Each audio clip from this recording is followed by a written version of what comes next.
Baik, teman-teman, kita akan melanjutkan pembelajaran kita. Hari ini tanggal 5 November 2023, kita akan melanjutkan pembelajaran kita. Maaf. Tapi seperti biasanya sebelum kita mulai, kita sediakan hati kita untuk Tuhan. Mari kita berdoa. Bapa kami yang di surga, kembali lagi kami anak-anak-Mu datang ke hadirat-Mu Tuhan. Kami bersyukur dan berterima kasih atas segala berkat dan kasih sayang Tuhan yang selalu nyata dalam kehidupan kami. Saat ini memberi kami kesempatan untuk mempelajari akan firman, kebenaran yang Tuhan rindukan, untuk kami mengerti demi kebaikan kami Tuhan, dan persiapan kami bagi kedatangan Tuhan yang kedua kali. Ya Tuhan, terima kasih untuk penerangan, untuk hikmat, dan pengertian yang akan kami dapatkan dalam pembelajaran kami saat ini. Dan terima kasih untuk Roh Kudus yang akan menuntun kami ke dalam seluruh kebenaran, sehingga kami boleh memahami kebenaran, dan kebenaran yang akan memerdekakan kami. Terima kasih Tuhan, terima kasih untuk berkat-berkat yang akan kami rasakan sepanjang Bible Study ini. Terima kasih juga untuk memberkati jaringan internet dimanapun kami berada, dan memberkati saudara-saudara kami yang lain yang mungkin belum terhubung dengan kami. Biarlah berkat-berkat surga yang sama boleh menjadi bagian kami semua. Ya Tuhan, kami mau serahkan Bible Study ini ke dalam tangan-Mu. Dalam nama Yesus kami sudah berdoa. Amin.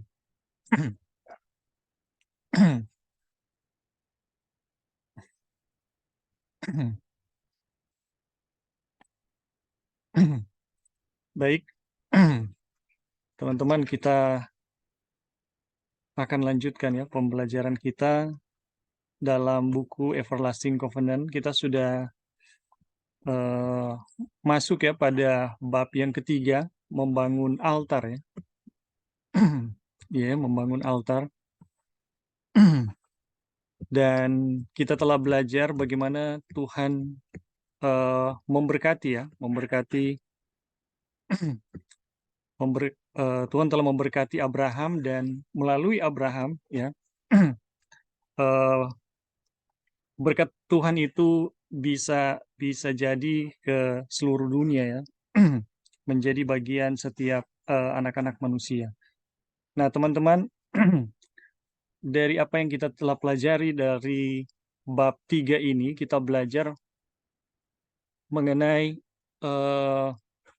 bagaimana berkat Tuhan itu datang melalui keluarga ya. Karena memang kalau kita pelajari melalui keluarga, bagaimana keluarga Abraham diberkati, kemudian dari keluarga Abraham yang diberkati, dia menjadi berkat kemanapun Abraham pergi ya, kemanapun Abraham pergi, dan Abraham menjadi satu teladan ya. Bagaimana kita menjadi saluran berkat bagi dunia.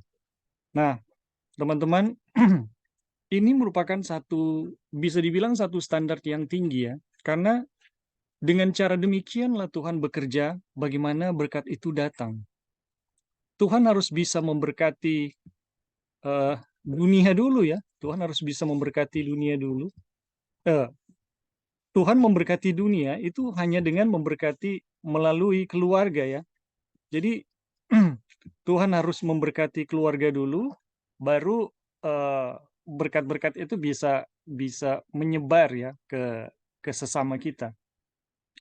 Nah, di sini dalam kutipan ini ya, Abraham harus menjadi berkat bagi semua orang kemanapun dia pergi. Dia adalah berkat, tetapi berkat ini dimulai dalam keluarganya ya. Itu bagaimana berkat itu datang. Ini adalah pusatnya. Dari lingkungan keluarga, pengaruh surgawi menyebar ke tetangga. Dan ini adalah satu prinsip ya, bagaimana penyebaran Injil atau bagaimana berkat Tuhan itu datang kepada manusia. Dan kita telah belajar ya bagaimana prinsip Abraham menjadi seorang tokoh ya atau seorang ayah yang menjadi berkat ya bagi sesamanya. Jadi di dalam pembelajaran itu kita belajar bagaimana Wagoner ya mengeksposisi mengenai sistem pendidikan ya, sistem pendidikan anak, yang satu otoriter, yang satu dalam istilah pendidikan namanya laissez-faire ya, seperti Imam Eli. Dan ini adalah dua tipe pendidikan yang merusak ya, bukan sesuatu yang akan mendatangkan berkat. Jadi kalau otoriter itu ya pasti kita tahu ya, ini mengendalikan ya, bagaimana memaksa, bagaimana mengambil atau menguasai kemauan orang itu dengan satu tekanan ya atau satu paksaan. Karena dia lebih berkuasa ya, orang tua lebih berkuasa. Nah, di pihak yang satu adalah yaitu laissez-faire. Ini adalah Imam Eli ya, cuma bisa ngomel-ngomel tapi tidak ada action ya, tidak ada tindakan untuk mendisiplin anak. Dan yang terjadi adalah kita tahu bersama ya cerita Imam Eli. Imam Eli menjadi eh, ayah yang tidak baik dan akhirnya dihukum oleh Tuhan ya karena sikapnya dalam pendidikan anak dan mengakibatkan kemurtatan ya bagi bangsa Israel yang dicontohi oleh anak-anaknya sendiri. Aduh, ini satu hal yang sangat parah ya. Dan kita juga belajar ya, teman-teman. eh, ini adalah satu model pendidikan yang merusak dan kita belajar bagaimana Abraham menjadi apa ya eh, ayah atau suami yang baik ya. Itu pada akhirnya Abraham bisa mendidik anaknya. Kita tahu ya, Ishak menjadi anak yang sangat penurut ya, sangat patuh kepada ayahnya, bahkan sekalipun ayahnya meminta untuk dibunuh ya, dia itu dibunuh. Ini adalah satu keberhasilan Abraham dalam bagaimana berkat Tuhan datang melalui keluarganya.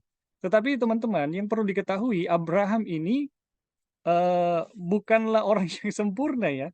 Tiba-tiba Abraham udah punya spek yang perfect semua dan Abraham melakukan kehendak Tuhan. Ternyata dalam kisah Abraham kita belajar Abraham menjadi berkat bagi dunia itu bukan karena Abraham itu seorang yang eh, sangat baik ya, sangat luar biasa. Ya, Abraham ternyata sama seperti kita. Ya, Abraham ternyata sama seperti kita, manusia berdosa dan punya banyak kelemahan. Dan apa yang Abraham buat adalah, kalau kita belajar kisah Abraham, bagaimana kejatuhan Abraham, kita lihat Abraham itu adalah ternyata seorang laki-laki yang pengecut ya. Ketika berhadapan dengan maut, dia rela mengorbankan istrinya, kehormatan istrinya. Dan ini menjadi satu hal yang sangat memalukan ya. Abraham diusir dari Mesir, ya. Kita tahu Abraham diusir dari Mesir dan sangat memalukan itu karena sikap pengecut Abraham. Dan yang luar biasa adalah ini masih diulang lagi ketika janji Tuhan udah mau digenapi sekian lama ya, sekian lama telah bersama-sama mengikuti Tuhan. Abraham masih mengulangi di saat-saat terakhir ya, ketika janji keturunan itu udah mau digenapi. Jadi waktu Tuhan mengumumkan tahun depan engkau akan menerima, Sarah akan mempunyai seorang anak. Beberapa bulan sesudah itu, teman-teman, sekitar 3 atau 4 bulan, ya, ini Abraham mengulangi hal yang sama, ya, yang seperti yang dia buat kepada Raja Mesir, ya, kepada Firaun. Dan yang luar biasa adalah Abraham, ya, dengan kelemahannya itu menjadi bapak orang percaya dan sahabat Tuhan. Aduh, ini luar biasa, teman-teman. Bagaimana bisa ya seorang Abraham dengan keadaan yang seperti itu ya bisa menjadi bapak orang percaya dan sahabat Tuhan. Nah, teman-teman, ini bukan mau merendahkan Abraham ya atau kita menjadi alasan oh ini Abraham. Bukan, tapi ternyata ini adalah penghiburan buat kita yang mau mengikuti rencana Tuhan. Jadi ketika kita mendapatkan panggilan dari Tuhan, mau mengikuti rencana Tuhan, maka kisah Abraham adalah kisah yang sangat menghibur. Tuhan memanggil Abraham menjadi berkat bagi dunia, bukan Abraham itu udah speknya sempurna semua, ya. Ternyata Abraham punya banyak kelemahan dan kekurangan. Dan sama seperti kita, Abraham pun jatuh bangun gitu. Teman-teman, tetapi apa yang Tuhan buat kepada Abraham ini menjadi satu pelajaran yang luar biasa. Sampai di titik Abraham tidak lagi mempercayai dirinya, tapi menyerahkan sepenuhnya, ya, bagaimana berkat itu didapatkan hanya di dalam Tuhan. Dan teman-teman, bagaimana iman Abraham ini, ya, bagaimana Tuhan mengubah, ya, bagaimana Tuhan mengubah Abraham itu kita bisa lihat kemarin kita sudah pelajari, ya, dari bagaimana eh, Abraham bersengketa dengan, oh bukan Abraham ya, tapi hamba-hamba Abraham dan Lot ini ada sengketa dan akhirnya mereka mau berpisah, ya. Dan yang luar biasa adalah sebenarnya Abraham, ya, punya hak untuk mengatakan, ngana ngana yang pergi sana, kita yang di sini gitu. Kita harus lebih bagus ngana. Itu tidak demikian, ya, kepada Abraham. Abraham tidak menjadi serakah karena sekalipun dia adalah paman, ya. Abraham tidak menjadi serakah. Tetapi dari pengalaman itu kita melihat bagaimana Abraham telah diubahkan oleh Tuhan. Dan dalam pelajaran kemarin kita belajar rahasia, ya, rahasia bagaimana Abraham bisa menjadi seorang yang baik hati atau dermawan, ya. Kalau dalam pelajaran ini ternyata Abraham telah menemukan, ya, pelajarannya, atau Abraham telah mendapatkan hikmatnya dari bagaimana dia berhubungan dengan Tuhan. Bagi Abraham ternyata sekalipun Abraham itu tidak memiliki tanah yang baik, ya, perjanjian Tuhan itu tidak berkurang, teman-teman. Perjanjian Tuhan itu tidak berkurang sekalipun apa yang Abraham dapatkan itu kurang baik, ya. Jadi apa yang terjadi dengan keadaan Abraham itu tidak akan mengubah perjanjian Tuhan. Jadi perjanjian Tuhan itu tidak akan tidak akan dipengaruhi oleh keadaan-keadaan di mana misalnya, oh, Abraham cuma dapat kecil gitu atau dapat tempat yang kurang baik. Itu sama sekali tidak mempengaruhi perjanjian Tuhan, teman-teman. Dan Abraham telah mengerti bahwa memiliki Kristus itu berarti memiliki segala sesuatu. Dan Abraham juga telah paham bahwa dia, ya, apa yang dijanjikan Tuhan sebenarnya adalah bukan tanah, ya, yang dia lihat, ya, tetapi itu adalah gambaran dari tanah kota, ya, atau tanah semawi yang dijanjikan oleh Tuhan. Jadi teman-teman, Abraham punya pengharapan Advent. Bagaimana Tuhan akan mengembalikan tanah yang telah hilang, ya, yang dimiliki oleh orang tuanya, oleh kakek neneknya yaitu Adam dan Hawa, ya. Jadi pengharapan Abraham itu di situ dan itu yang membuat Abraham tidak masalah gitu. Kalaupun Lot telah memilih tempat yang terbaik, ya, dia perjanjian Tuhan itu tidak mengubah, ya. Jadi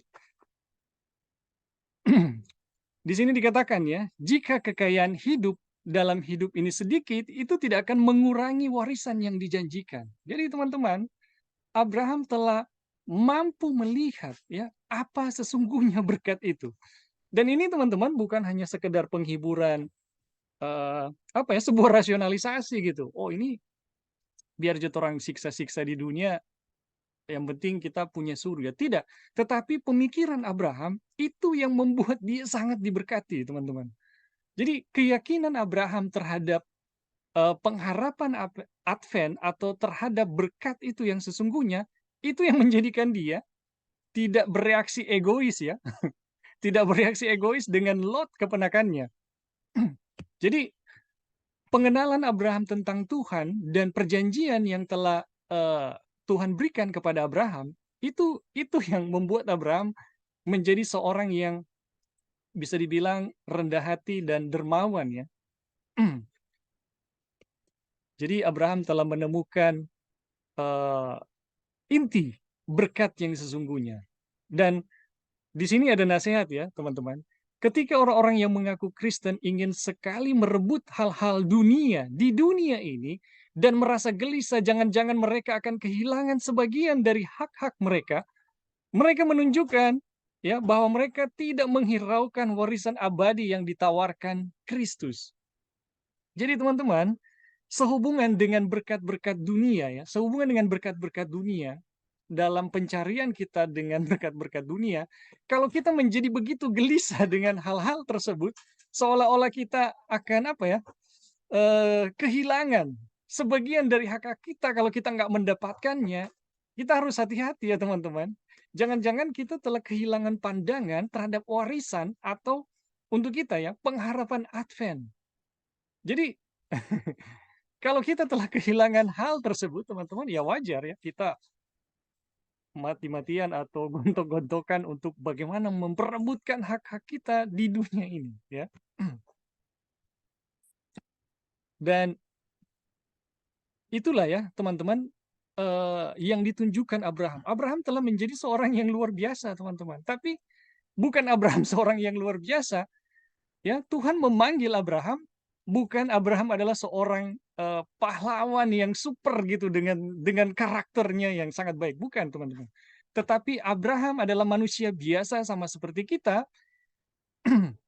tetapi oleh karena iman terhadap perjanjian Tuhan, Abraham telah berubah. Wah ini menjadi satu hal yang sangat menarik atau kabar baik buat kita ya, yang mau mengikuti rencana Tuhan. Karena dari situ kita bisa lihat, loh kita juga sama seperti Abraham ya, punya banyak kelemahan, tapi Tuhan bisa mengubah gitu. Waduh, ini luar biasa. Kemudian, teman-teman kita bisa lihat ya, hasil dari iman Abraham ya terhadap apa yang dijanjikan Tuhan, hasilnya adalah di Wahyu dikatakan ya, Abraham mendapatkan keturunan ya, keturunan yang sangat banyak ya. Di sini dikatakan sesungguhnya satu kumpulan besar orang banyak yang tidak terhitung dalam dan suku dan kaum dan bahasa berdiri di hadapan takhta dan anak domba memakai jubah putih dan memegang daun-daun palem di tangan mereka. Dengan suara nyaring mereka berseru, keselamatan bagi Allah kami yang duduk di atas takhta dan bagi anak domba. Baru, dan seorang dari antara tua-tua itu berkata kepadaku, siapakah mereka yang memakai jubah putih dan dari manakah mereka datang? Maka kataku kepadaku, Tuanku mengetahuinya. Lalu ia berkata kepadaku, mereka ini adalah orang-orang yang keluar dari kesukaran besar, dan mereka telah mencuci jubah mereka dan membuatnya menjadi putih dalam darah anak domba. Ya, kita telah belajar bahwa berkat Abraham datang ke atas semua bangsa melalui salib Kristus, sehingga pernyataan bahwa rombongan yang tak terhitung banyaknya telah mencuci jubah mereka dan membuatnya putih di dalam darah anak domba. Kita melihat penggenapan dari janji kepada Abraham tentang benih yang tak terhitung banyaknya, ya.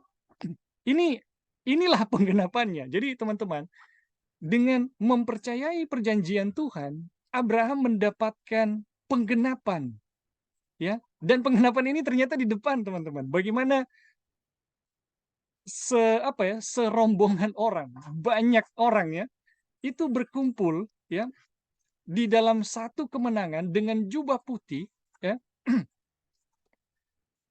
Ini yang telah mencuci jubah mereka dengan darah Kristus. Inilah ternyata berkat yang Tuhan janjikan. Jadi keturunanmu ya akan mendapatkan tanah ini yang Tuhan maksudkan gitu. Jadi teman-teman, apa yang ditunjukkan oleh Abraham ya, bagaimana iman Abraham menjadi satu kesaksian kepada kita, itu menghasilkan satu hal yang berkat yang luar biasa ya, umat-umat yang diselamatkan. Karena dengan iman yang sama ya, keturunan itu diselamatkan teman-teman. Dengan iman yang sama, keturunan itu diubahkan ya. Karena Abraham ini bukan manusia super teman-teman ya. Abraham ini sama seperti kita, punya banyak kelemahan, punya sisi-sisi yang gelap ya, yang ternyata bisa diubahkan oleh Tuhan. Dan karena iman pada perjanjian Tuhan, maka mereka semua, ya, baik Abraham maupun keturunan itu bisa diubahkan. Dan nubuatannya telah menunjukkan bagaimana keturunan itu berkumpul bersama-sama dengan Abraham di tepi Laut Kaca, memakai jubah putih, dan semua mereka, ya, adalah hasil dari berkat-berkat Tuhan, ya, kepada Abraham.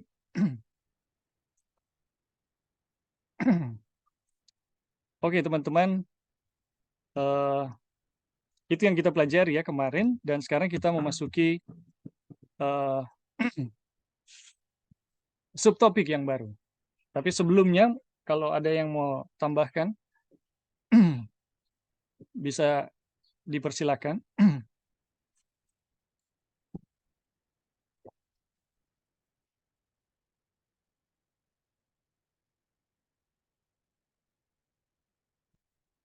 Ya, kalau tidak ada, kita lanjut ya teman-teman. Jadi,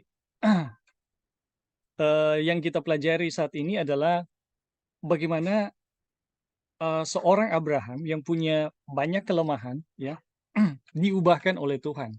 Nah, kita telah pelajari kemarin bagaimana Abraham, perubahan itu terjadi, ya, dari kisah Abraham berpisah dengan Lot. Dan sekarang kita belajar ya teman-teman, bagaimana Abraham menunjukkan bagaimana dia dipulihkan dari penurutannya, atau bagaimana penghargaannya terhadap Melkisedek, ya, imam Tuhan, ya.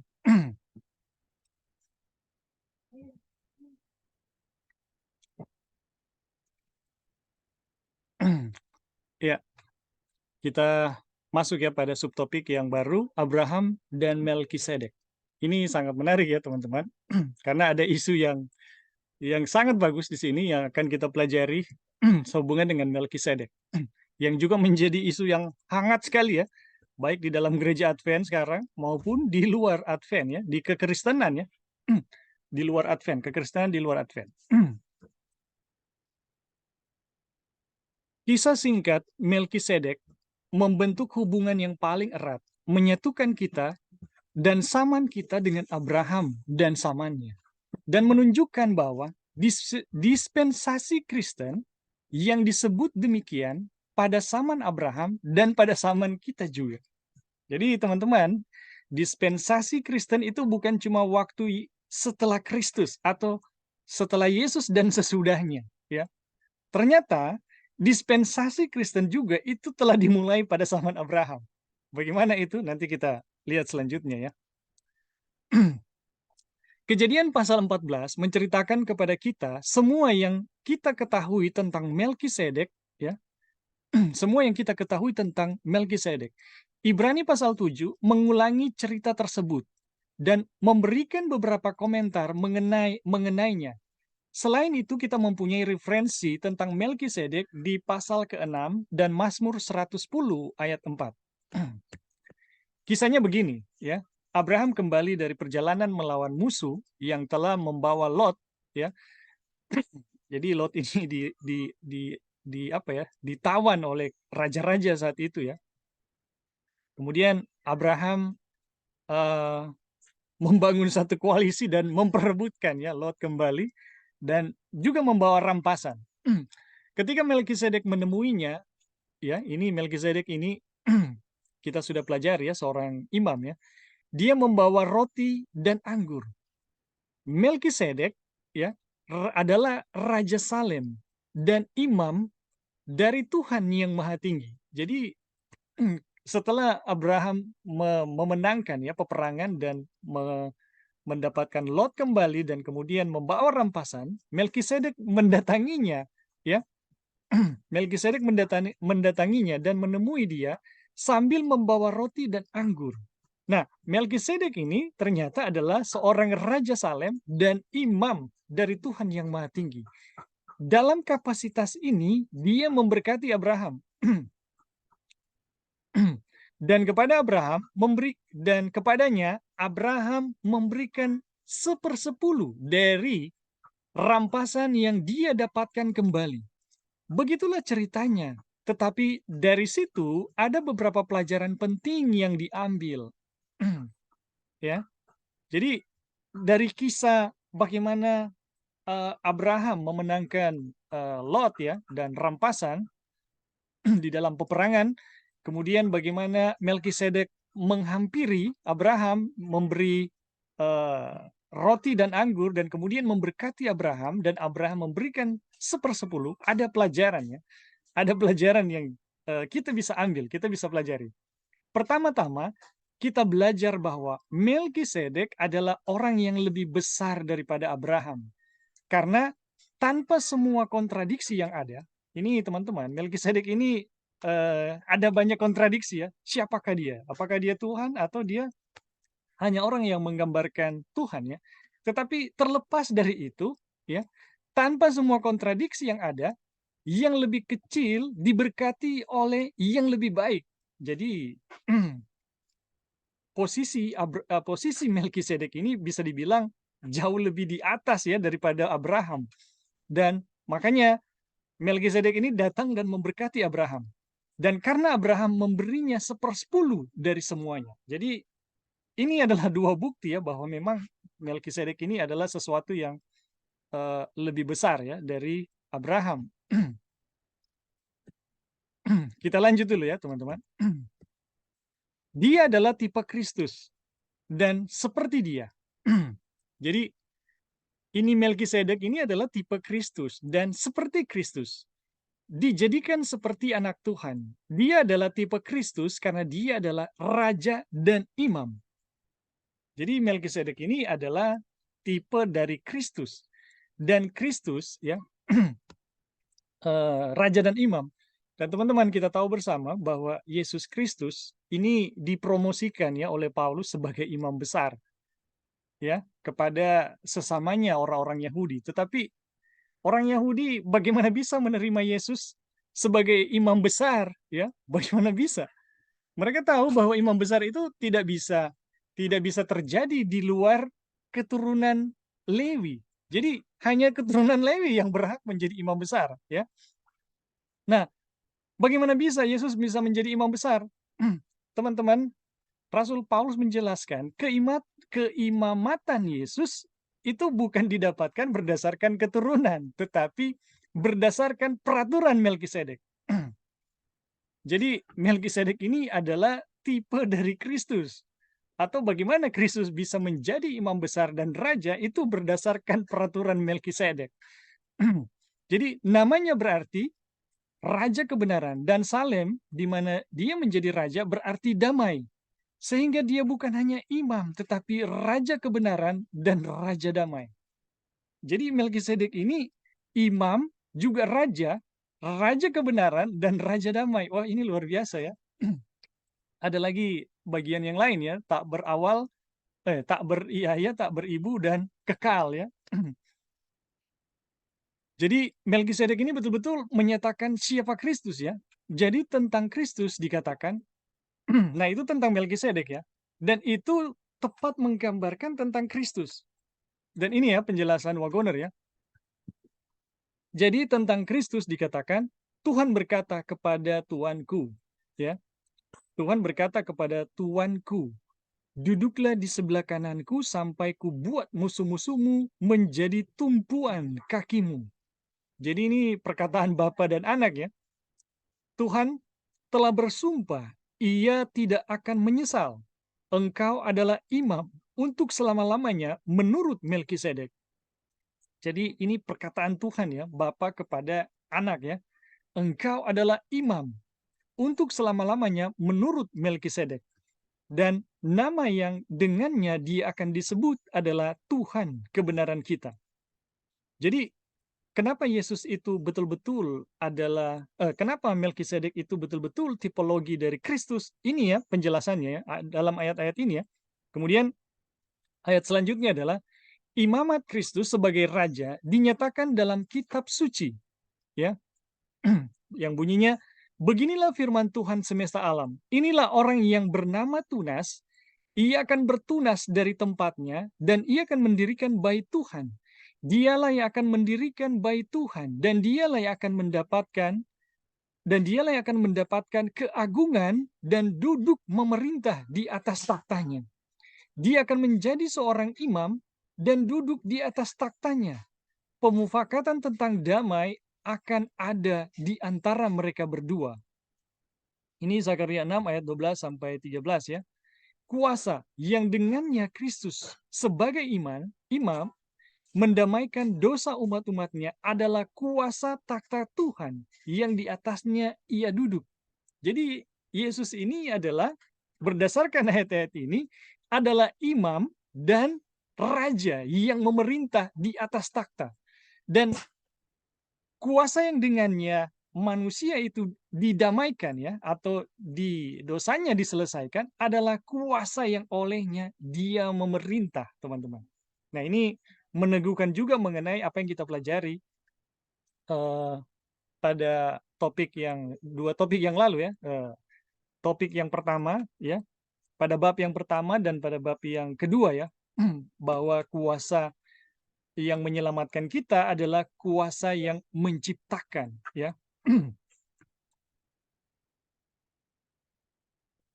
Kemudian ya, tetapi hal utama sehubungan dengan Melkisedek adalah bahwa Abraham hidup di bawah dispensasi yang sama seperti kita. Jadi teman-teman, ini menarik ya. Hal utama sehubungan dengan Melkisedek adalah bahwa Abraham hidup di bawah dispensasi yang sama seperti kita. Bagaimana itu ya? Keimamatannya dulu sama seperti sekarang ini, ya. Jadi keimamatan dari Melkisedek itu tidak pernah berubah ya. Dan itu adalah gambaran mengenai keimamatan Kristus. Keimamatannya dulu sama seperti kita sekarang ini. Kita bukan hanya anak-anak Abraham jika kita beriman, ya, tetapi imam besar kita yang agung, ya. Jadi kita juga adalah anak-anak Tuhan yang masuk ke dalam surga, yang dengan sumpah Tuhan diangkat menjadi imam besar untuk selama-lamanya menurut Melkisedek, menurut peraturan Melkisedek ya. Jadi dalam arti ganda diperlihatkan bahwa jika kamu menjadi milik Kristus, maka kamu adalah keturunan Abraham dan berhak menerima janji itu. Ya. Galatia 3 ayat 9. Galatia 3 ayat 29, ayahmu Abraham bersukacita melihat hariku dan dia melihatnya dan bergembira. Jadi teman-teman, dari pelajaran ini kita belajar bagaimana hubungan Abraham dengan Melkisedek ini menjelaskan mengenai keimamatan Kristus, ya. Dan bagaimana hubungan Yesus sebagai imam besar, sebagai imam dan raja itu menjadi bagian kita. Dan teman-teman, kalau kita paham ini, makanya kita akan paham ya bahwa kita pun hidup dalam, bukan kita ya, Abraham pun hidup di bawah dispensasi yang sama seperti kita, ya. Karena keimamatan ini sama, tidak berubah ya teman-teman. Dan kita akan paham apa artinya ayahmu, yaitu Abraham, bersukacita melihat hariku. Jadi Abraham telah melihat Kristus ya teman-teman. Dan dia melihatnya dan bergembira. Oke, sampai di sini teman-teman, ada yang mau menambahkan? Dipersilakan.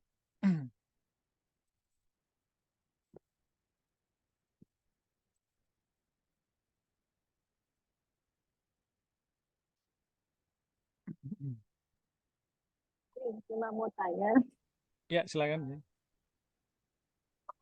berarti imam besar itu, walaupun Yesus belum bertugas sebagai imam besar, kita sudah ada imam besar gitu. Walaupun apa? Halo Walaupun Joy, hilang-hilang. misalnya,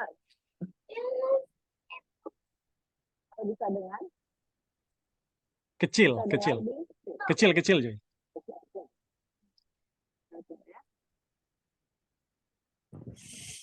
Kalau sekarang bisa. Ah, ini jelas. Ya, kita punya pertanyaan.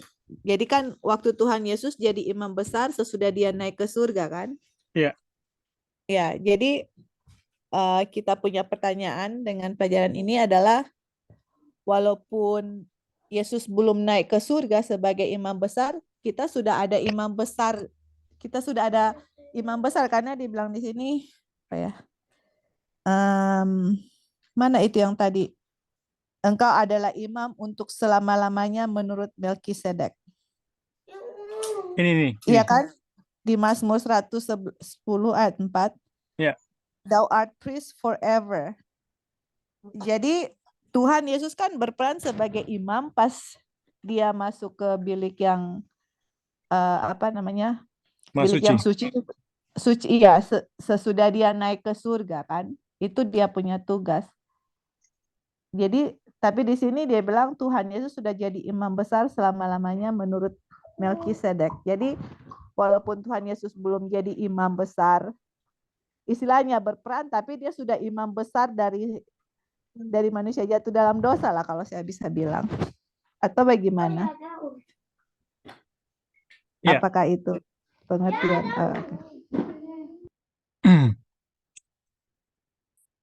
Jadi kalau kita lihat dalam ayat ini jelas sekali ya bahwa ini pernyataan Tuhan, ya pernyataan Tuhan. Ini sebelum mungkin ini sebelum penciptaan dunia ya, di mana Yesus diikrarkan sebagai anak. Jadi engkau adalah imam untuk selama-lamanya menurut Melkisedek. Jadi teman-teman, ya bisa dibilang memang demikianlah. Dan kalau kita belajar dari buku Kabar Kesukaan ya mengenai perantaran Kristus. Jadi imam ini adalah perantara ya antara Bapa dan ciptaan ya atau manusia ya atau makhluk ciptaan. Tetapi kalau kita pelajari dari apa yang dijelaskan ya oleh Wagoner di dalam buku Kabar Kesukaan, Yesus telah menjadi perantara itu sebelum ada kebutuhan untuk pendamaian, bahkan setelah pendamaian itu selesai. Dan itu sama persis ya dengan ini. Dan itu bagaimana Yesus menjadi pengantara itu adalah pekerjaan seorang imam ya. Jadi kita rasa memang seperti itu ya. Cuma memang teman-teman bagaimana Yesus bisa menyatakan ya diri dalam menyelamatkan ya, bagaimana perantaran itu betul-betul bisa disaksikan oleh semesta alam dan juga manusia. Ya, inkarnasi Kristus menjadi manusia dan kemudian dia hidup dalam kurun waktu tertentu ya sampai disalib, kemudian sampai dia terangkat kembali. Ini merupakan satu pertunjukan bagaimana kehidupan atau kedalaman dari imam besar itu sendiri atau imam itu sendiri. Dan menurut saya ini tetap tidak terlepas ya. Posisi Kristus sebagai imam atau pengantara itu tetap ada gitu. Sekalipun Yesus ada di bumi ya. Dan itu kita bisa pelajari ya dalam kalau tidak salah Galatia pasal 3 ya. Jadi sekalipun Yesus berjalan ya selama dia hidup sebagai daging ya, berinteraksi dengan manusia, dia tetap menjadi perantara ya. Dia tetap menjadi imam besar yang mengantarai manusia yang yang direpresentasikan oleh Roh Kudus. Jadi teman-teman, ya kita rasa demikian ya, Sister Joy. Atau mungkin ada yang lain yang mau menambahkan atau bagaimana, Sister Joy?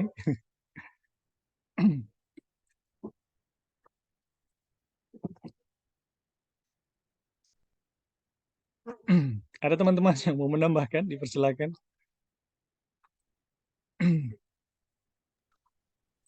Kalau bisa dengar? Ya, silakan. Bisa. Ya, Bing, ya kita setuju. Maksudnya kita cuma mau clarify aja dengan bahasan hari ini yang mana Tuhan Yesus itu adalah imam selama-lamanya, walaupun apa namanya yang tadi Bing bilang, ya di dunia ini tapi tugas keimamatannya tetap berjalan gitu. Iya. Jadi maksudnya apa artinya waktu dia bilang dia naik ke surga untuk menjadi imam besar itu maksudnya apa hanya meneruskan pekerjaannya atau bagaimana itu? Menjadi imam besar. Ada teman-teman yang mau menambahkan, dipersilakan. Mau menanggapi?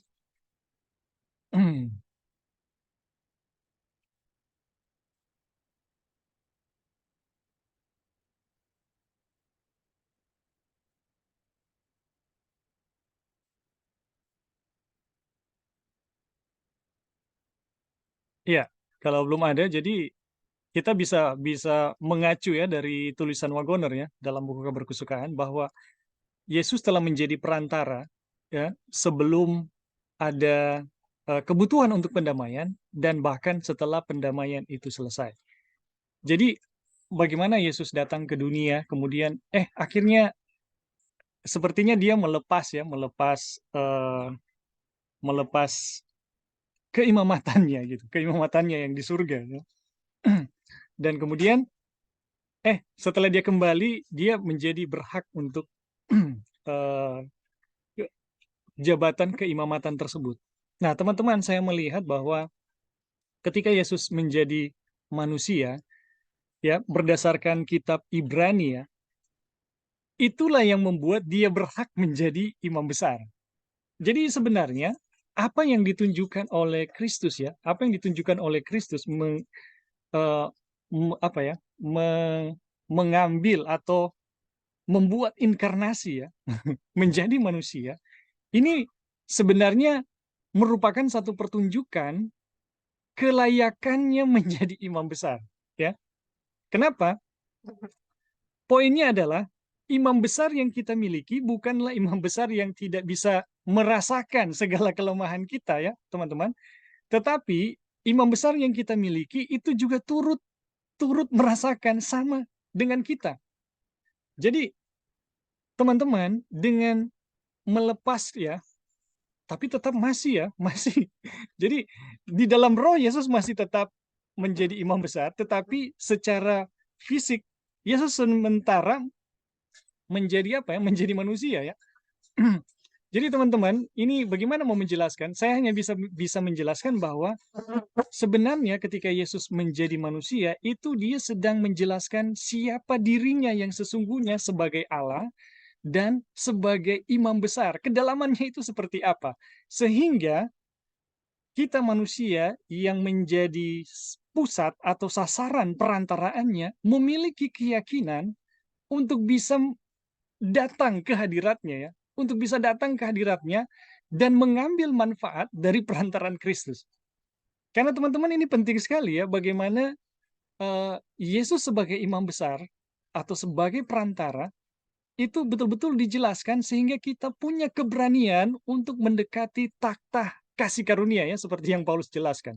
Dan itu perlu ya, perlu buat Yesus. Itu perlu buat Yesus atau Kristus menjadi manusia. Sehingga kita manusia ya, manusia yang membutuhkan pendamaian atau mau memanfaatkan perantaraan dari Kristus, itu punya keyakinan bahwa imam besar kita itu bisa menolong kita gitu. Karena dia turut merasakan ya apa yang kita rasakan, dia pernah mengalami semua yang kita alami dan dia juga sementara mengalami. Nah, ini satu hal yang memungkinkan kita punya keberanian untuk percaya di saat-saat yang paling menyesakan ya, atau paling menekan atau paling tidak berpengharapan. Ya, itu kita jawaban, Joy. Atau ada bagaimana? Atau ada teman-teman yang mau menambahkan, dipersilakan. Halo, Ding. Ya, silakan. Ya, jadi betul ya, itu dia jadi imam besar, dia turut merasakan kita punya kelemahan karena dia sudah datang ke dunia ini, sudah merasakan akan bagaimana mengambil manusia dalam kelemahannya. Nah, kita punya pertanyaan ini adalah sewaktu Tuhan Yesus belum menjadi manusia, belum menjadi manusia, dia kan sudah menjadi perantara imam besar. Jadi dia punya beda antara dia sebelum menjadi manusia dengan sesudah dia menjadi manusia dan dia adalah imam besar, itu bagaimana itu? Ya, jadi teman-teman kita mau melihat begini ya. Sebenarnya kalau tidak ada gangguan ya, tidak ada gangguan di semesta alam ini, artinya Lucifer tidak, ya mungkin semua penjelasan ini tidak ada ya. Tapi karena Lucifer eh, punya sepak terjang ya, dia merusak gambaran tentang Tuhan di semesta alam ini. Sebenarnya kan apa yang dijalani oleh Kristus ya, apa yang dijalani oleh Kristus itu bukan sesuatu, bukan Tuhan menjadi orang lain ya. Jadi ketika Kristus mengambil mengalami inkarnasi menjadi manusia, itu Tuhan atau Kristus tidak menjadi orang lain, ya, tidak menjadi sesuatu yang lain, tidak. Tetapi Kristus hanyalah menyatakan sesuatu, ya, menyatakan sesuatu yang paling dalam mengenai dirinya gitu. Yang sebenarnya kalau tidak ada masalah ya dengan Lucifer, mungkin kita akan belajar 10.000 tahun atau beratus-ratus tahun gitu. Tetapi demi kepentingan, karena kita tahu ya Lucifer ini menggambarkan Tuhan salah gitu. Maka perlu ada penjelasan tentang siapa Tuhan yang perannya ya, yang perannya salah satu adalah menjadi imam atau perantara bagi kita. Bagaimana itu gitu. Jadi teman-teman, eh, jadi apa perbedaannya? Sebenarnya tidak ada perbedaan ya. Atau bagaimana Sister Joy tadi pertanyaan?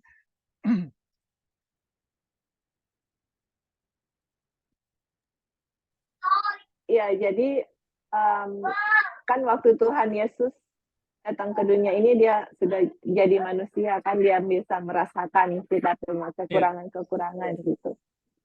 Jadi apakah ada perbedaan sebelum dia merasakan kekurangan manusia dengan sesudah dia merasakan menjadi manusia dan merasakan kelemahan-kelemahan manusia? Apakah ada perbedaan dia dalam perannya sebagai imam besar gitu? Ya, menurut kita Kan dia enggak. bilang dia turut merasakan akan kelemahan manusia gitu. Oke, gimana, Bing? Ya, menurut kita ya, enggak. Jadi Yesus itu yang kita bilang, Yesus atau Kristus tidak menjadi sesuatu yang lain ketika dia menjadi manusia. Tetapi dia hanya menyatakan siapa dia yang sesungguhnya.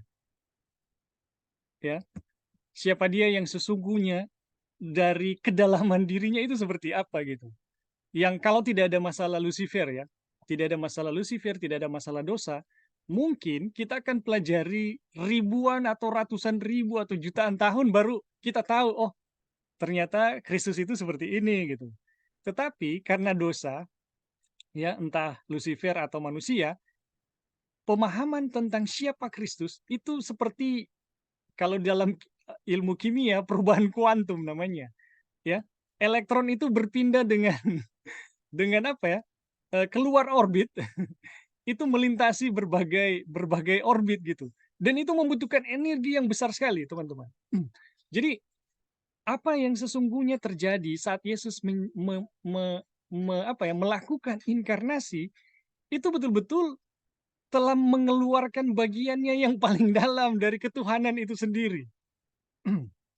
Yang mana teman-teman, apa yang akan kita pelajari, ya, apa yang dinyatakan Tuhan dari inkarnasi tersebut itu akan kita pelajari sampai kekekalan dan tidak akan habis. Jadi, apakah Kristus berubah?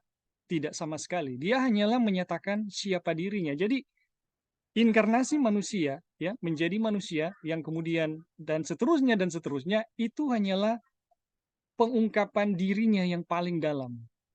Dan itu kita tidak akan selesai ya untuk pelajari sampai kekekalan. Ya mungkin itu Jo ya yang kita bisa kasih, atau bagaimana? Ada tanggapan lain atau pandangan lain? Lebih Ya. kita ingat di tulisan kabar kesukaan yang mana waktu Yesus merasakan akan penderitaan dosa itu sendiri, dari penderitaannya itu sejak dosa masuk dan sampai dosa itu selesai. Masih ingat kan itu? Iya, iya. Masih ingat. Jadi selama dosa masih ada di dunia ini, dia sudah menderita, dan di kayu salib itu hanya menunjukkan secara fisik bagaimana penderitaan Tuhan Yesus akan dosa itu. Iya. Nah, jadi dia punya konsep sama juga ya dengan Tuhan Yesus menjadi manusia dengan Tuhan Yesus belum jadi manusia. Kelemahan-kelemahan manusia dia tahu kan, seperti itu. Iya. Nah, di buku Ibrani itu hanya mau menambahkan atau menekankan lagi sama kita, ya dia sendiri sudah merasakan itu gitu loh. Jadi bukan imam besar ini yang nggak tahu apa-apa. Istilahnya kalau ada orang yang bilang, ya Tuhan Yesus nggak tahu apa-apa gitu. Dia memangnya tahu, dia kan nggak tahu keberadaan kita di dunia ini, seperti itu. Tapi dia itu hanya mau menekankan bahwa Tuhan Yesus tahu ngana keadaan, istilahnya. Tuhan Yesus tahu ngana punya kekurangan karena dia juga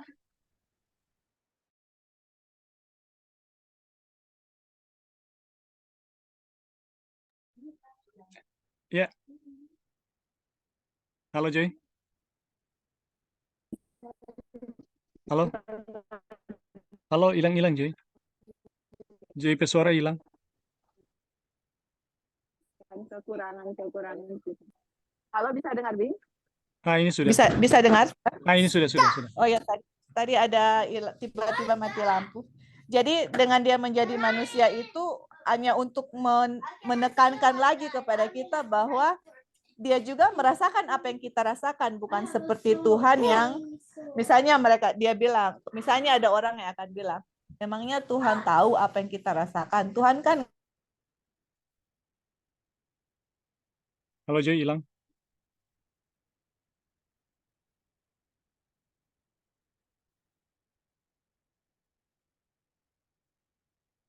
Halo. Halo Joy. Iya, Joy hilang ya.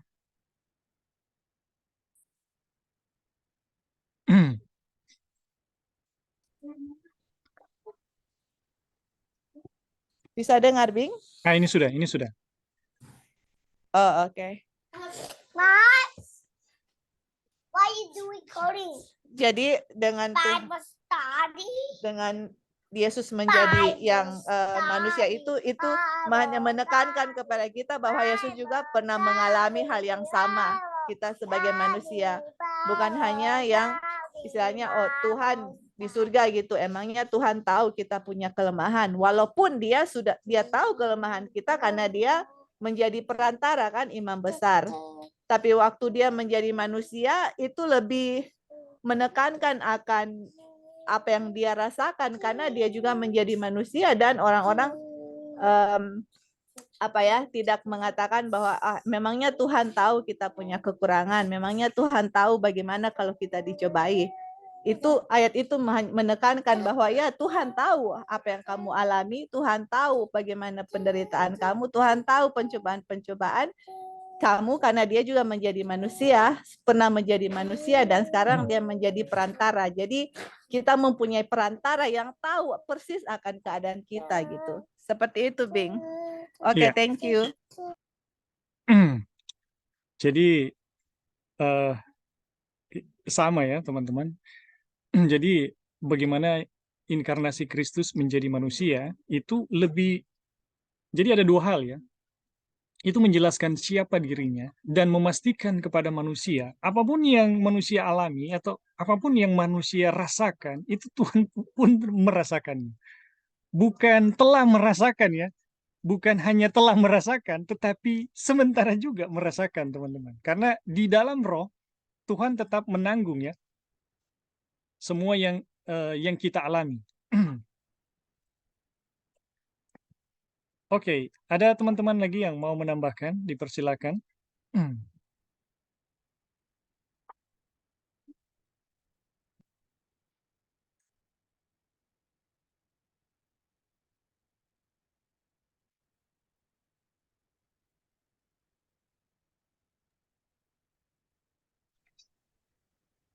Lebih Oke, kalau ya silakan, Brother Lauri. pertanyaan sih ini. Mungkin tadi sudah jawab tapi kita mungkin putus. Ini Melkisedek ini apa dia memang lambang dari Tuhan Yesus atau memang dia betul-betul juga seorang imam ya di zaman Abraham? Karena Ya. kalau kita lihat di zaman Abraham yang angkat dia siapa? Harusnya kan imam itu mungkin ada yang angkat ya, atau apakah ini memang betul-betul imam di zaman itu atau eh, hanya lambang ya dari Yesus Kristus? Itu yang kita belum mengerti ya. Terima kasih. Ya, terima kasih Brother Lauri. Jadi dalam bacaan kita, Wagner so kasih ya penjelasan. Ini kontroversi. Ini kontroversi. Tetapi poinnya bukan itu gitu. Bagaimana Melkisedek ini, dari mana dia gitu. Tapi poinnya adalah Melkisedek ini mencerminkan tentang Kristus atau siapa Yesus yang sesungguhnya. Dan Yesus menjadi imam besar, Yesus bisa menjadi imam besar itu berdasarkan Melkisedek, ya. Mungkin itu Brother Lauri yang kita bisa berikan. Atau bagaimana? Iya, iya, iya. Iya. Itu kan kadang-kadang masih orang mempermasalahkan dia siapa, jadi belum mengerti dia itu. Jadi kalau itu dilambangkan sama seperti Tuhan Yesus, kita juga harus tahu dia itu siapa kan, seperti gimana. Jadi muncul dia pertanyaannya itu. Oke, Bing, thank you. Iya. Jadi memang Melkisedek ini kontroversi ya, tapi teman-teman, yang poinnya adalah Melkisedek ini adalah representasi, bukan ya? Iya, representasi dari Kristus sendiri atau tipe ya, tipe dari Kristus. Mana yang tadi ya? Nah, adalah tipe Kristus, ya.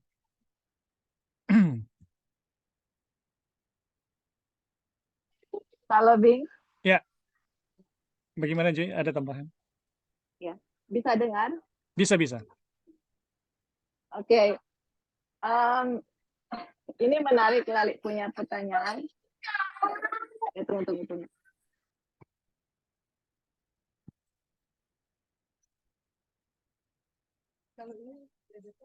Bisa dengar, Bing? Bisa. Ya. Oke. Jadi memang ini satu kontroversi memang untuk Melkisedek. Cuman kita mau bawakan sesuatu yang buat teman-teman, kita nggak tahu kalau kalian pernah dengar ini atau enggak. Kita pernah pergi ke ada satu teman di gereja undang untuk makan di rumahnya. Terus dia kasih satu dia kasih satu tulisan yang ada tulisan dari pionir. Kita nggak tahu ya, kayaknya tulisan itu nggak ada di Ellen G. White Estate, tapi dia kasih itu tulisan. Terus ini perbincangan mengenai Melkisedek. Jadi dari tulisan itu di zaman Ellen White dengan pionir. Nah, kalian harus konfirmasi ya, ini apa istilahnya, kita baca di Ellen White Estate itu dibilang tulisan itu tidak ada, terus ada yang bilang tulisan itu ada. Jadi apa yang tulisan itu ada dan apa tulisan itu tidak ada, ini yang kita mau bilang. Di zaman para pionir, ada beberapa pionir yang percaya bahwa Melkisedek itu adalah Roh Kudus yang menyerupai bentuk manusia di dunia ini. Kenapa mereka berkesimpulan itu? Karena kalau kalian lihat ya, Melkisedek itu tidak ada ibu, tidak ada ayah. Namanya adalah Raja Salem. Dan semua title yang dia miliki itu, yang ditulis di Alkitab itu itu hanya dimiliki oleh Tuhan gitu. Makanya kan lambangnya atau tipenya itu kan adalah Tuhan Yesus ya.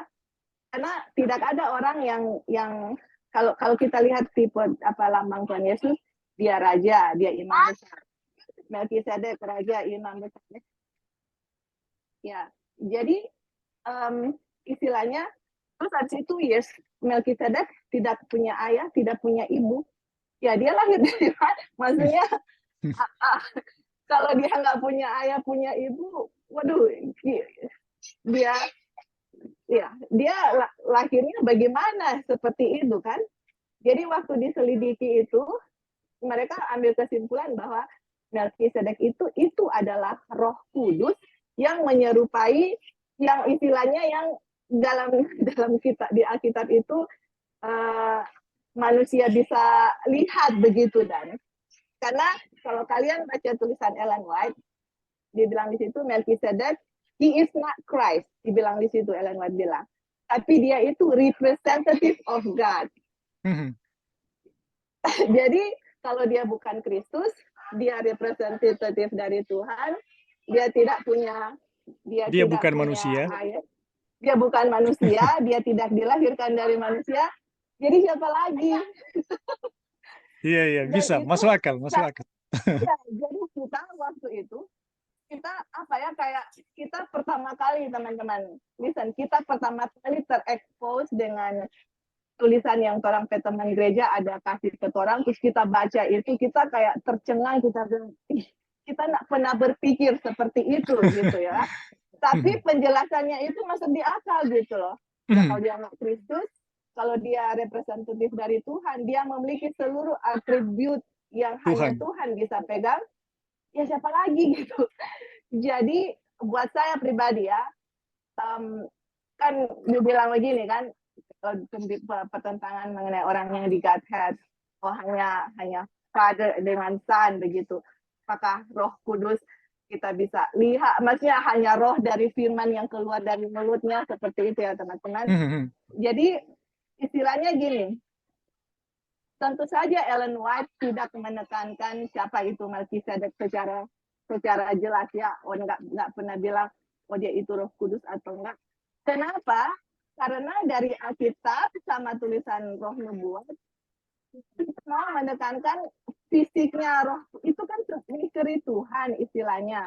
Jadi yang dia mau tekankan di situ adalah bagaimana pekerjaan Roh Kudus di dalam manusia dan itulah di pekabaran malaikat ketiga kita lihat juga Wagner ataupun John Ellen White tidak pernah mau korek-korek itu Roh Kudus.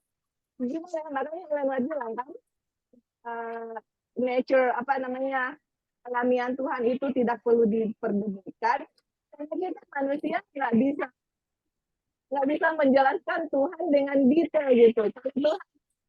Kalau Tuhan menciptakan langit dan bumi hanya dengan berfirman, ya kalau misalnya Tuhan, the third person of Godhead, Holy Spirit, ya apakah dia nggak bisa istilahnya bisa menjadi manusia atau apa?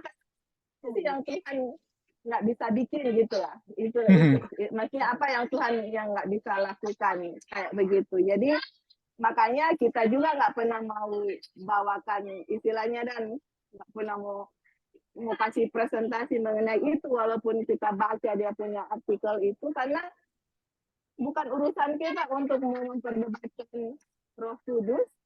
Nah, akhirnya akan ada kontroversi. Jadi kita hanya membahas adalah bagaimana kuasa kalau Roh Kudus itu berdiam di dalam kita. Seperti itu. Jadi itu hanya satu yang kita bawakan kepada teman-teman untuk saya mengenai Melkisedek gitu. Oke, thank you, Bing. Iya. Terima kasih Joy untuk tambahannya. Ya masuk akal sih.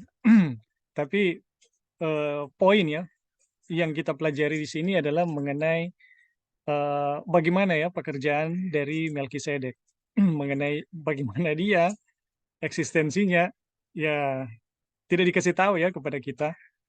Tapi apa yang Sister Joy bilang tadi, nah itu masuk akal, kemungkinan yang masuk akal. Tapi yang kita pelajari saat ini adalah bahwa Melkisedek ini adalah representasi atau tipe dari Kristus, ya. Oke. Sampai di situ ada lagi teman-teman yang mau menambahkan? Gimana Lali? Lali gimana? Iya, halo. Iya sih, sudah terjawab, terjawab. Terima kasih, Bini.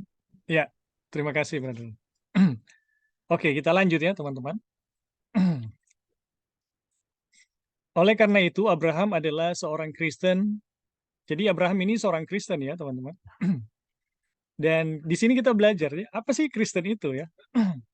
Oleh karena itu Abraham adalah seorang Kristen sama seperti orang yang pernah hidup sejak penyalipan Kristus. Para murid-murid disebut orang Kristen pertama di Antioquia. Ini sejarah orang-orang Kristen ya disebut Kristen. Tetapi murid-murid itu tidak berbeda setelah mereka disebut orang Kristen dari sebelumnya. Ya, ketika mereka hidup, ketika mereka hanya dikenal sebagai orang Yahudi, ya, mereka adalah orang Kristen sama seperti mereka setelah mereka disebut demikian. Ya, jadi sebelum dan sesudah itu sama ya teman-teman. Jadi Kristen ini kenapa jadi Kristen? Ini Wagoner katakan, nama hanyalah nilai kecil, ya. Nama hanyalah nilai kecil. Jadi itu tidak tidak menambahkan apa-apa dan tidak mengubahkan apa-apa ya, teman-teman. Mereka sebagai orang Kristen memang udah dari sononya begitu dan setelah itu pun tetap begitu ya. Jadi nama hanyalah nilai kecil. Nama Kristen diberikan kepada mereka karena mereka adalah pengikut Kristus. Nah, ini poinnya ya. Jadi nama Kristen diberikan kepada mereka karena mereka adalah pengikut Kristus. Tetapi mereka adalah pengikut Kristus sebelum mereka disebut orang Kristen. Jadi sebelum mereka pun disebut, mereka adalah pengikut Kristus ya teman-teman. Sama seperti mereka sesudahnya. Bukan karena mereka jadi Kristen, mereka menjadi pengikut Kristus ya. Tetapi mereka Kristen karena mereka sebelum dan sesudahnya, sesudah disebut Kristen, mereka tetap pengikut Kristus ya. Nah, dari poin ini teman-teman, kita lihat ya. Abraham ratusan tahun sebelum zaman Yesus dari Nazaret adalah murid yang di Antioquia disebut orang Kristen. Dia adalah pengikut Kristus, ya. Jadi Abraham pun ini orang Kristen. Oleh karena itu, di dalam arti kata yang sepenuhnya adalah orang Kristen. Ya. Jadi orang Kristen itu adalah sesungguhnya adalah pengikut Kristus. Bukan hanya sebuah nama, teman-teman. Jadi oleh karena itu, di dalam arti kata yang sepenuhnya adalah orang Kristen. Semua orang Kristen, tidak ada yang lain, adalah anak-anak Abraham. Jadi, semua orang Kristen ya teman-teman, baik yang sesudah Kristus maupun sebelum, bahkan Abraham, itu menunjukkan satu prinsip yang sama. Apa itu? Mereka semua adalah pengikut Kristus. Jadi siapapun yang mengikuti Kristus dengan iman, itu sama ya, orang Kristen. Bukan hanya soal nama ya, teman-teman. Kita lanjut dulu ya. Perhatikan bahwa dalam Ibrani ke-7 ya, kita dirujuk pada perhatikan bahwa dalam Ibrani ke-7 kita dirujuk ke kasus Abraham dan Melkisedek sebagai bukti bahwa ini udah masuk topik yang baru ya, tapi enggak apa-apa ya. Perhatikan bahwa dalam Ibrani ke-7 kita dirujuk ke kasus Abraham dan Melkisedek sebagai bukti bahwa membayar persepuluhan bukanlah peraturan Lewi. Ya. Ini mengenai perpuluhan ya, teman-teman. Jauh sebelum Lewi lahir, Abraham membayar persepuluhan. Dan dia membayarnya juga kepada Melkisedek yang keimamatannya adalah imamat Kristen. Oleh karena itu, mereka yang adalah milik Kristus, dan dengan demikian anak-anak Abraham juga akan memberikan perpuluhan dari semuanya.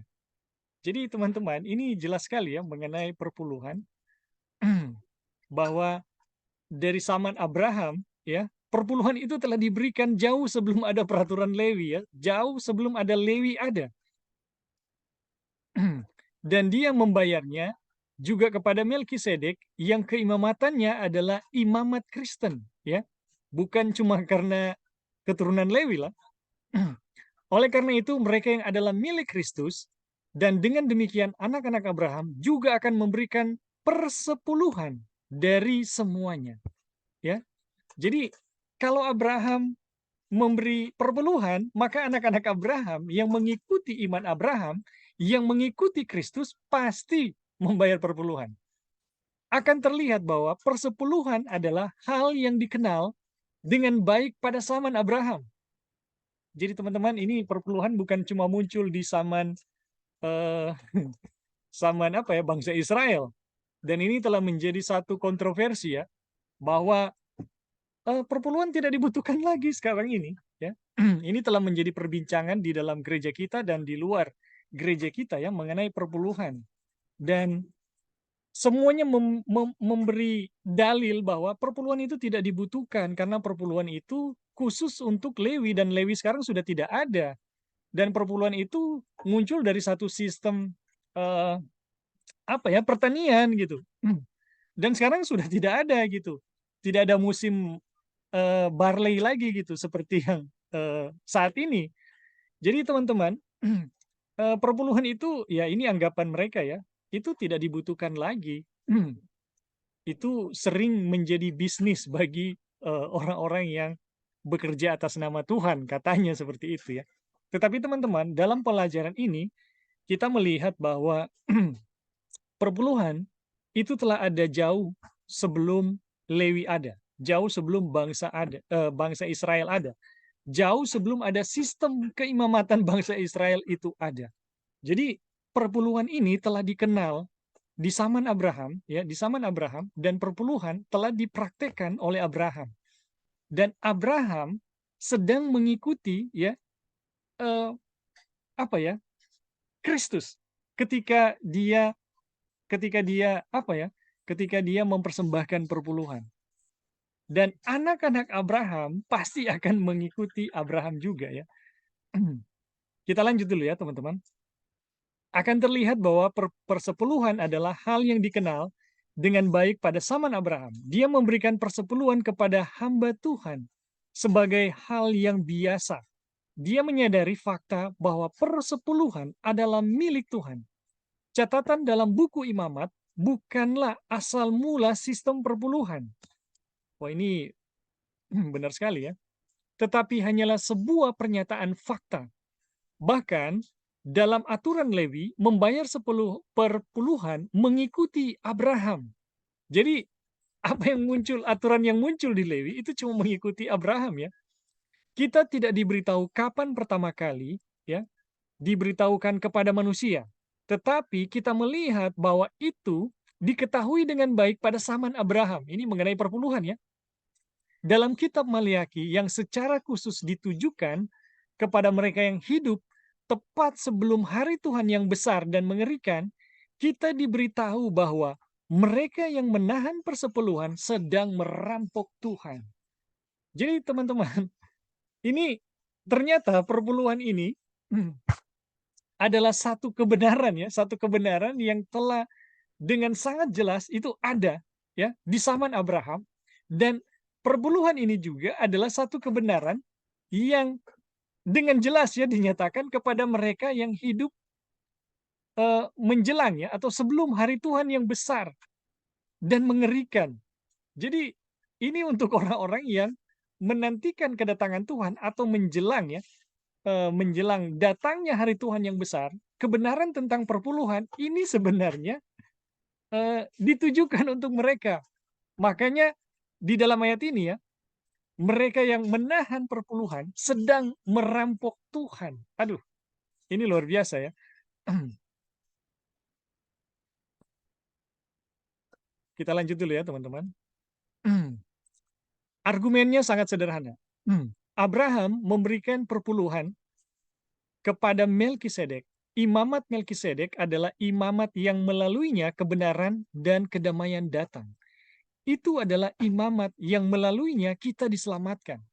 Jadi imamat Melkisedek ini adalah imamat atau apa ya?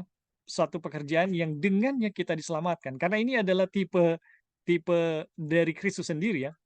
Abraham memberikan persepuluhan kepada Melkisedek karena Melkisedek adalah wakil dari Tuhan yang Maha Tinggi dan persepuluhan adalah milik Tuhan. Jika kita adalah milik Kristus, maka kita adalah anak-anak Abraham. Ini prinsip ya, sudah berkali-kali kita belajar ya ini. Jika kita adalah milik Kristus, maka kita adalah milik Abraham. Dan karena itu, jika kita bukan anak-anak Abraham, maka kita bukan milik Kristus.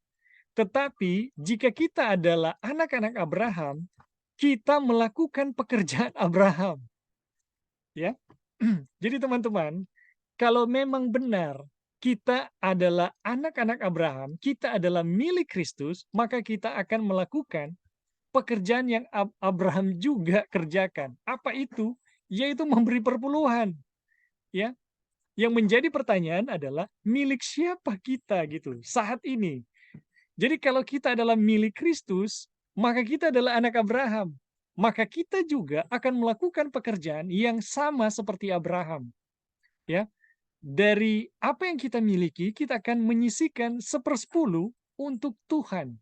Dan itulah pernyataan iman, ya, pernyataan iman yang dilakukan Abraham dan yang dilakukan oleh mereka yang menjadi milik Kristus sepanjang zaman, teman-teman. Dan menjadi pertanyaan besar adalah milik siapa kita ini saat ini? Kalau kita tidak mau memberi perpuluhan, itu artinya kita menyangkali bahwa kita adalah milik Kristus, dan kita juga menyangkali bahwa kita adalah keturunan Abraham. Nah, ini menjadi renungan kita ya, teman-teman. Oke, sampai di sini teman-teman. Ada yang mau menambahkan? Dipersilakan. Atau menanggapi? Ya, Bing. Ya, Mau silakan. tanya juga. Jadi kira-kira gimana ya Abraham untuk memberikan perpuluhan kepada Melkisedek ya kalau dia itu misalnya representatif Kristus? Caranya gimana kira-kira? Apakah lambangnya itu dia berikan kepada Melkisedek tapi dia punya praktek sebenarnya dia kasih ke siapa gitu untuk pekerjaan Tuhan? Karena kalau kita lihat tadi kan kayak dia ini representasi Roh Kudus atau gimana seperti. Iya. Kira-kira gimana itu ya? Iya. Ya, persisnya kita tidak tahu ya kalau yang pasti adalah Abraham itu dia memberi perpuluhan ya dari apa yang dimilikinya kepada Abraham. Dan itu menjadi contoh iman, ya. Contoh iman kepada yang menjadi keturunan Abraham atau yang menjadi milik Kristus. Nah, mengenai bagaimana Abraham memberikannya, kepada siapa itu diberikan, ya. Ya, itu tidak dikasih tahu ya, tapi yang jelas waktu Abraham selesai membuat peperangan ya dan mendapatkan banyak rampasan, 1/10 dari rampasan itu diberikan kepada Melkisedek. Dan itu pertemuan langsung ya. Itu bukan cuma kiasan. Kalau tadi dikatakan Melkisedek adalah Roh Kudus, sekalipun demikian ya, Abraham itu ketemu langsung dengan Melkisedek. Abraham ketemu langsung dengan Melkisedek, tatap muka, dan Melkisedek memberikan, nanti kita akan baca sebentar ya, roti dan anggur kepada Abraham, dan Abraham memberikan perpuluhan kepada Melkisedek. Dan berdasarkan pertemuan ini, teman-teman, berdasarkan pertemuan ini, apa yang mereka lakukan, ya, ini Yesus mengatakan, Abraham telah melihat hariku. Telah melihatku gitu. Oke. Bagaimana Brother Lauri itu, atau ada teman-teman yang lain yang mau menambahkan? Jadi dia punya permasalahan bukan caranya gini, seperti apa ya, karena itu nggak ditulis, Iya, tetapi bagaimana kita memberikan perpuluhan itu sebagaimana dicontohkan Abraham ya. iya. Jadi orang beriman itu memberikan perpuluhan ya, seperti itu Kak. Karena banyak mungkin yang mengaku beriman sekarang nggak memberikan perpuluhan dengan bermacam alasan ya. Mungkin seperti itu dia punya. Ya, oke, thank you. Ya, terima kasih, Mbak Lauri. Jadi teman-teman, kalau ini muncul di apa ya, di sosial media ya, di YouTube, bahwa oh kita sekarang orang Kristen tuh sudah tidak relevan lagi untuk membayar perpuluhan karena sudah tidak ada keimamatan Lewi, Lewi tidak ada lagi. Tapi ternyata perpuluhan itu telah dimulai sejak zaman Abraham, dan Lewi ternyata hanya mengikuti prinsip dari Abraham, teman-teman. Jadi dari sini kita belajar sebenarnya perpuluhan itu di apa ya, di satu kebenaran yang dinyatakan kepada sepanjang zaman umat Tuhan. Bahkan untuk kita akhir zaman ya, yang tadi kita udah baca dalam kitab Maliaki, itu satu kebenaran untuk mereka yang hidup menjelang hari Tuhan. Jadi kita yang hidup di akhir zaman ini ya teman-teman. Oke, ada lagi yang lain teman-teman? Ya, halo Bing. Ya, silakan Joy. Oke, jadi kita lihat ya kenapa Abraham kasih perpuluhan kepada Melkisedek. Karena kalau kita baca di Kejadian 14, di situ kan dibilang bahwa yang tadi Eding bilang, Raja Melkisedek membawa roti dengan anggur, dan dia itu adalah imam dari Tuhan, dan dia memberkati Abraham, dan dia memberkati Abraham, Dia ya. memberkati Abraham. Terus kemudian ya habis itu sesudah itu Abraham memberikan perpuluhan kepada dia. Jadi kenapa Abraham memberikan perpuluhan kepada dia? Karena Abraham sudah tahu bahwa dia itu imam Tuhan, dan imam itu layak menerima perpuluhan. Dan kita tahu ya, imam perpuluhan itu kan bukan dari Lewi ya, dan Tuhan sudah memberikan sistem perpuluhan ya bisa saja dari Adam dan atau dari mana kita nggak tahu ya. Tetapi dalam kasus Abraham dia tahu bahwa perpuluhan itu harus diberikan kepada imam besar. Nah, technically bagaimana apakah Melkisedek menerima perpuluhan itu atau bagaimana, karena dia itu lambang Kristus, dia tidak punya ayah, tidak punya ibu.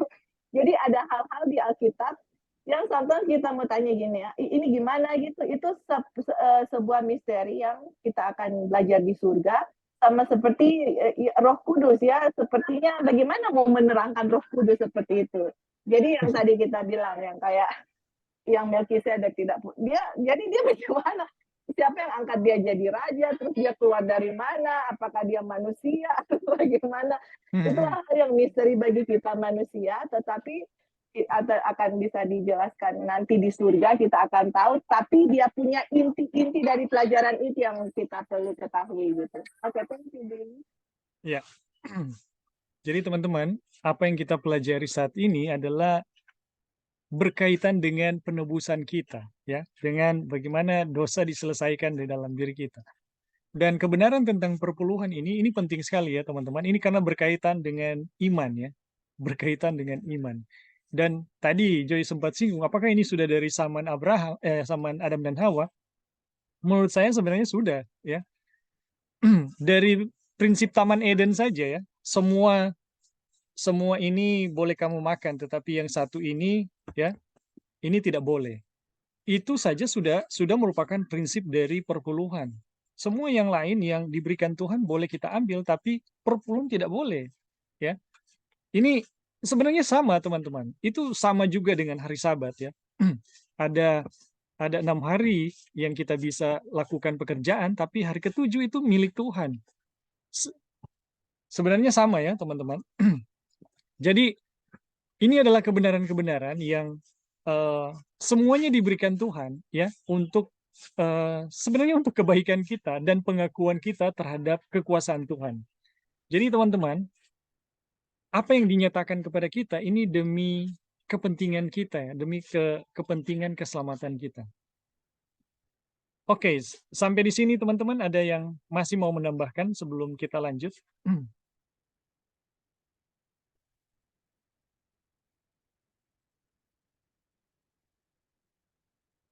Oke, kalau tidak ada kita lanjut ya teman-teman pada ini subtopik yang terakhir mungkin. Ya. Roti dan anggur. Satu hal yang lain tidak boleh diabaikan secara sepintas lalu adalah fakta bahwa Melkisedek yang adalah raja kebenaran dan kedamaian dan imam dari Allah yang Maha Tinggi membawa kepada Abraham roti dan anggur, ya, yang mana Kristus berkata, inilah tubuhku dan inilah darahku. Jadi Melkisedek ini betul-betul tipologi dari Kristus ya teman-teman. Dan Melkisedek ini ya datang kepada Abraham memberikan roti dan anggur. Maaf, yang merupakan lambang dari tubuh dan darah Kristus. Dapat dikatakan bahwa roti dan anggur itu untuk penyegaran bagi Abraham dan para pengikutnya, ya. Itu sangat benar. Tetapi hal itu tidak sedikit pun mengurangi pentingnya fakta bahwa kita terus-menerus minum daging dan makan daging dan minum darah Kristus. Jadi teman-teman, ini penting sekali ya. Ini Melkisedek membawa roti dan anggur dan kemudian memberkati Abraham dan Abraham memberikan perpuluhan. Jadi ini prinsip pertama dalam bisa dibilang transaksi, dan Wagoner juga menjelaskan ini adalah sebuah transaksi. Jadi ini sangat benar ya, menjelaskan tentang Kristus dan bahwa Abraham dan pengikut Kristus itu membutuhkan penyegaran dari Kristus yang adalah yang adalah darah dan daging dari Kristus ya. Itu sangat benar, tetapi hal itu tidak sedikit pun mengurangi pentingnya fakta bahwa kita terus-menerus makan daging dan minum darah Kristus. Jadi, teman-teman, ini prinsip dasar pertama dari perpuluhan ya, teman-teman. Jadi, perpuluhan adalah satu pengakuan bahwa apapun yang kita miliki sebenarnya itu sangat ditentukan oleh daging dan darah Kristus yang kita dapatkan terus-menerus. Aduh, ini luar biasa. Melkisedek muncul dalam kapasitasnya sebagai raja dan imam, dan Abraham mengenalinya seperti itu. Perhatikan hubungan dalam Kejadian 14 ayat 18 dan 19. Melkisedek, Raja Salem, membawa roti dan anggur. Ia seorang imam Allah yang Maha Tinggi, lalu ia memberkati Abraham. Katanya, diberkatilah kiranya Abram oleh Allah yang Maha Tinggi, pencipta langit dan bumi. Sangat jelas bahwa roti dan anggur yang dibawa Melkisedek memperoleh arti khusus dari fakta bahwa dia adalah imam dari Tuhan yang Maha Tinggi. Orang-orang Yahudi pada zaman Kristus mencemooh pernyataan bahwa Abraham bersukacita melihat harinya Kristus ya. Mereka tidak bisa melihat bukti dari fakta. Ya, mereka tidak bisa melihat bukti dari fakta. Tidakkah kita melihat dalam transaksi ini suatu bukti bahwa Abraham melihat hari Kristus yang merupakan hari keselamatan? Wih, ini luar biasa ya teman-teman. Jadi teman-teman, ini sekali lagi ya teman-teman, dari transaksi ini Melkisedek datang kepada Abraham, ya, membawa roti dan anggur, kemudian memberkati Abraham, dan kemudian Abraham memberi perpuluhan. Dari sini Wagoner menyatakan ini ya, tidakkah kita melihat dalam transaksi ini suatu bukti bahwa Abraham melihat hari Kristus yang merupakan hari keselamatan? Jadi teman-teman, apa yang terjadi saat Melkisedek, ya, saat Melkisedek membawa roti dan anggur, kemudian memberkati Abraham, dan Abraham memberikan perpuluhan, ini merupakan satu hari di mana Abraham melihat Kristus, ya, dan bersuka cita. Dan ini merupakan hari keselamatan yang dibuat oleh Kristus kepada Abraham. Jadi teman-teman, aduh ini luar biasa ya. Kebenaran tentang perpuluhan sebenarnya adalah kebenaran tentang bagaimana ya kita mendapatkan berkat kehidupan dari Kristus melalui darah ya dan dagingnya ya. Darah dan dagingnya, dan semua yang kita lakukan kita berhutang terhadap hal itu. Makanya teman-teman, perpuluhan ini adalah pengakuan bahwa kita memiliki semua yang kita miliki adalah milik dari Kristus ya. Adalah milik dari Kristus atau milik dari Tuhan karena penebusan yang Dia telah buat dan karena penciptaan yang telah Dia buat. Aduh, ini luar biasa teman-teman. Ini kita baru connect ya mengenai pelajaran dari perpuluhan ya dari Melkisedek ini. Ini luar biasa sekali ya. Dan teman-teman, pelajaran kita sudah selesai sampai di sini ya. Pelajaran kita sudah selesai sampai di sini untuk topik membangun altar ya, membangun altar. Dan kita telah belajar banyak kebenaran ya, banyak kebenaran. Dan salah satu yang sangat penting adalah mengenai perpuluhan ini. Oke, teman-teman, sampai di sini ada yang mau menambahkan atau memberi tanggapan? Kalau Silakan. Ya, silakan, Sister Joy. Jadi kalau kita lihat mengenai anggur dengan roti, itu juga sama mengingatkan kita dengan perjamuan kudus juga kan? Sama dengan apa, Joy? Coba bisa ulang. Perjamuan. Iya, Bisa dengar? perjamuan, betul. Iya. Jadi kalau perjamuan kudus itu juga sebenarnya mengingatkan kita juga, ya itu pasti ya akan darah dan tubuh Kristus. Tetapi di sini juga ada koneksi dengan perpuluhan ya. Bagaimana setiap kali kita makan dan minum makan roti dan minum anggur itu, bagaimana Tuhan Tuhan memberikan kita kehidupan melalui darahnya dan tubuhnya, kita bisa memperoleh kehidupan kekal dengan kematian Kristus. Itu juga mengingatkan kita akan bagaimana Tuhan sudah faithful sama kita. Ya. Dan kita juga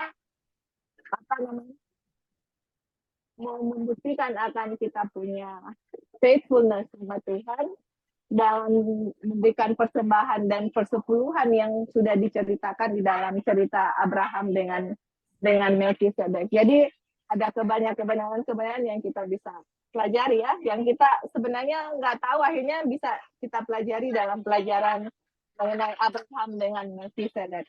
Oke, thank you, Ding. Ya, terima kasih Joy untuk tambahannya.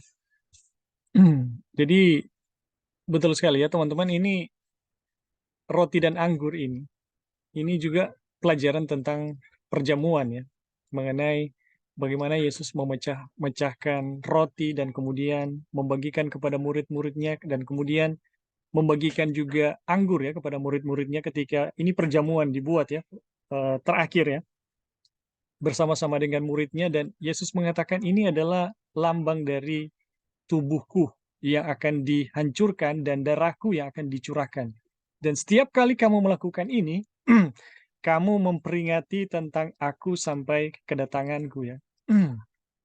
Jadi teman-teman, ini adalah pelajaran tentang bagaimana sebenarnya ya kita menyatu dengan Kristus ya. Bagaimana Kristus itu berdiam di dalam diri kita.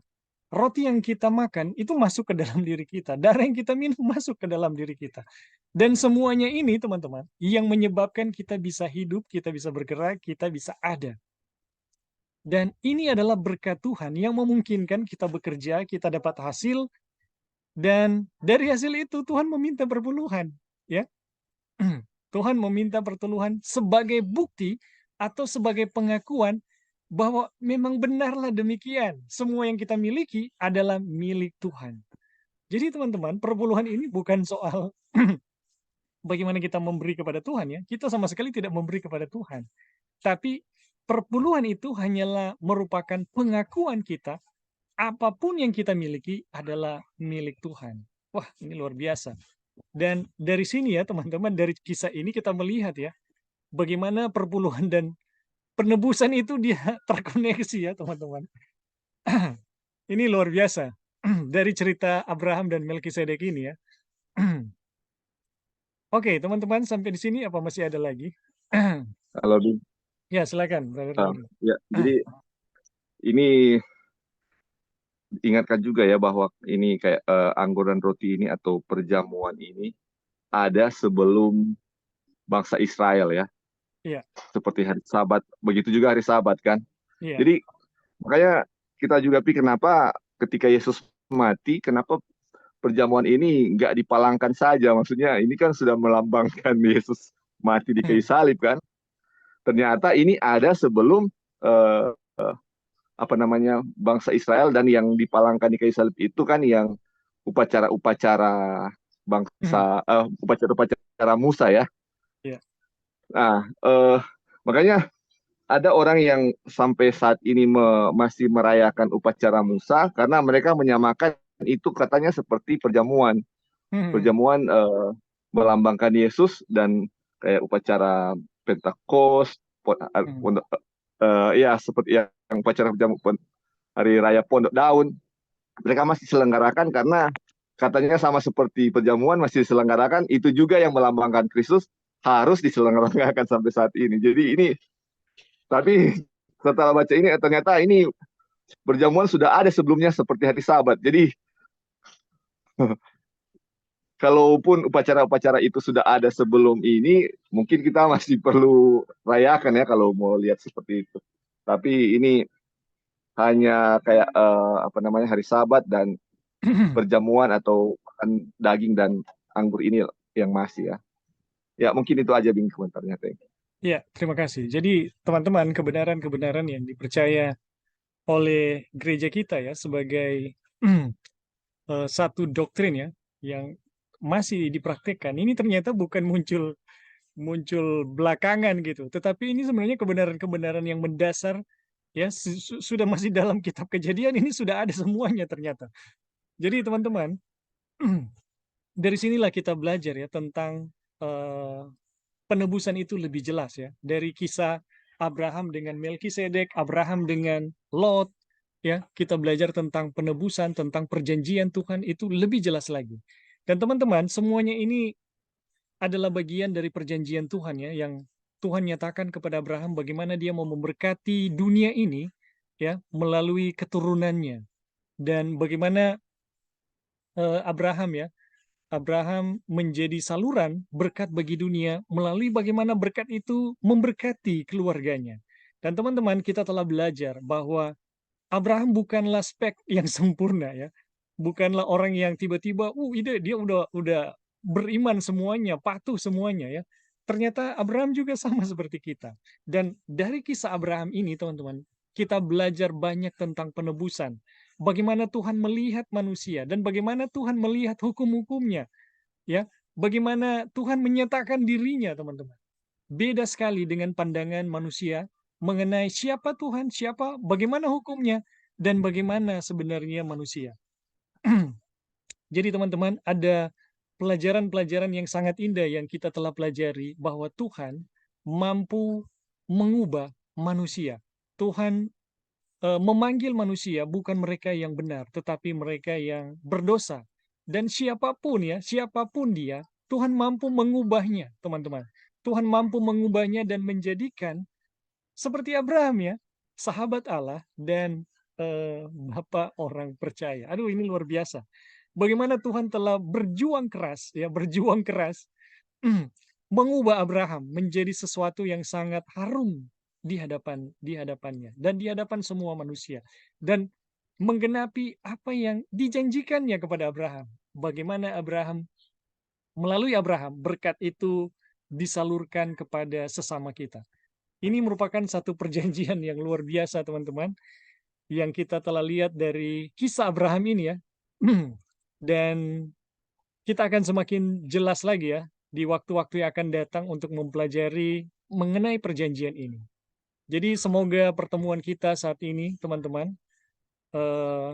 saya percaya ini akan menjadi berkat buat kita semua dan menjadi kekuatan ya buat kita semua. Dan pertemuan kita untuk hari ini sampai di sini. Nanti kita akan lanjutkan pada minggu depan ya atau Sabat depan dengan judul yang baru ya, dengan judul yang baru. Jadi terima kasih teman-teman untuk yang sudah menghadiri pertemuan kita saat ini dan sudah berinteraksi, saling berbagi dan saling menguatkan untuk kita saat ini. Jadi terima kasih teman-teman, kita akan mengakhiri